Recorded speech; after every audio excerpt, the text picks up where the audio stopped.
Attention, c'est pas nouveau que la Cour de justice de l'Union européenne dise que la Constitution est en dessous du droit européen, que le droit européen est au-dessus de la Constitution.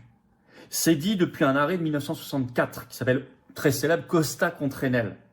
Mais c'est reconnu aussi maintenant par le Conseil constitutionnel français depuis sa décision très explicitement du 27 juillet 2006 qui estime que le droit européen, puisque maintenant il y a l'article 88-1 dans la Constitution française depuis Maastricht qui dit que la France appartient à l'Union européenne, le droit européen est donc de ce fait supérieur au droit constitutionnel, sauf à ce qui touche, c'est ce que dit la décision du 27 juillet 2006 de notre Conseil constitutionnel, à l'identité constitutionnelle des États. Mais c'est pas défini, c'est très maigre. C'est juste l'identité constitutionnelle, c'est pas la Constitution en elle-même.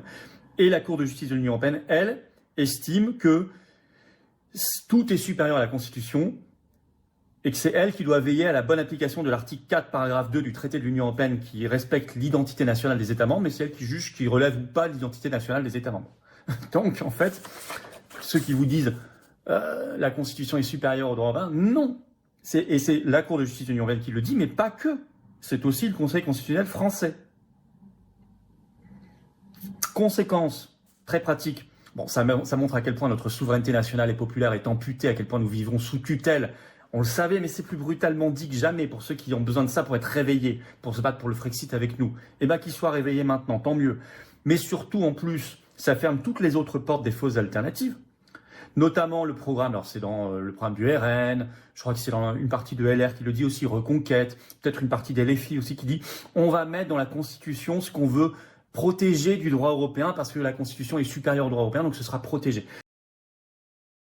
C'est ce que dit explicitement le RN sur l'immigration, en disant on va mettre le droit de l'immigration dans la Constitution française, ce qui est déjà très bizarre, mais comme ça au moins ça échappera au droit européen. Alors ça a été rappelé, cette fausse solution a été rappelée la veille justement de cette décision de la Cour de justice, le 11 mars sur Sud Radio par Marine Le Pen, pour le RN, donc je cite ce qu'elle a dit. Nous souhaitons proposer aux Français un référendum sur l'immigration pour intégrer dans la Constitution le droit des étrangers. C'est le seul moyen pour que le peuple français reprenne le contrôle et empêche que des cours européennes ne s'accordent des pouvoirs que le peuple ne leur a pas accordés. Ah non, en fait, ça marche pas.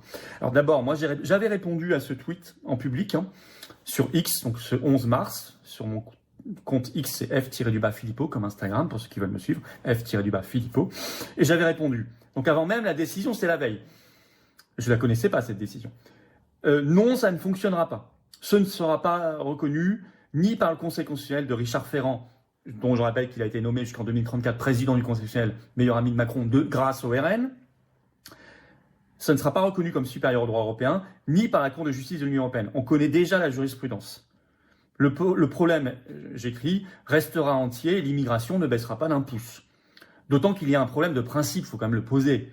La Constitution n'est pas faite pour accueillir en son sein un programme politique. Là, elle veut y mettre tout le droit des étrangers, c'est absurde. On va y mettre un code entier dans la Constitution. Je lui dis, pourquoi ne pas y mettre aussi la politique commerciale pour protéger nos paysans ? Il faut aller jusqu'au bout. Pourquoi il n'y aurait que l'immigration ? On peut aussi parler de l'agriculture. Pourquoi ne pas y mettre la politique énergétique dans la Constitution ? Et puis la politique de la santé, et puis tout. Tout ça est absurde. Une Constitution n'est pas faite pour ça. En revanche, il y a bien une solution, et c'est d'ailleurs la seule, se comporter en adulte, écrivais-je, en reprenant notre liberté, notre indépendance. Ça s'appelle sortir de l'UE, le Frexit. Être un pays souverain, tout simplement. Solution que le RN refuse, mais ils ne sont pas seuls, désormais catégoriquement, ce qui en fait un parti du système. Accepter l'euro numérique, c'est donner le pouvoir à la BCE de contrôler votre vie. D'ici moins d'un an, la Banque Centrale Européenne va sortir son projet d'euro numérique. Et même si ce projet contient le mot euro, il n'a rien à voir avec ceux que vous utilisez au quotidien.